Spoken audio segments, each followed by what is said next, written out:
ہم آپ کو سننے کے یاد بس تھوڑا 2-4 لفظ بولے اتنا.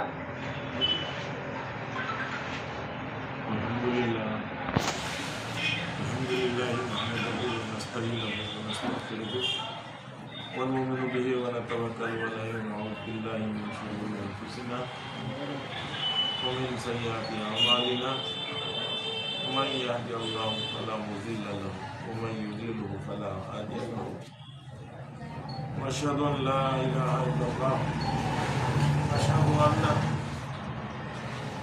محمدا عبده ورسوله وقد قال الله تعالى في الكلام المجيد والفرقان الحميد أعوذ بالله من الشيطان الرجيم بسم الله الرحمن الرحيم إنك لخلق عظيم. پچھلی مرتبہ بھی اسی تعلق سے بات ہوئی تھی کہ انسان کی خوش خلقی کیا ہوتی ہے، انسان کی بدخلقی کیا ہوتی ہے. خوش خلقی مخلوق کے اوپر اہل علم حضرات کے تبصرے ہوتے ہیں، دلوں میں اثر کرتے ہیں. یہی بات گزشتہ ہفتہ آپ کے سامنے دہرائی گئی تھی. ہمارے درمیان مختلف مذاہب ہیں، مختلف مسالک ہیں، مختلف ائمہ اربعہ کے ماننے والے ہیں، اور بہت سارے کوئی کچھ مسلکی اعتبار سے، گروہی اعتبار سے الگ الگ طریقے سے بٹا ہوا ہے. اہل علم حضرات نے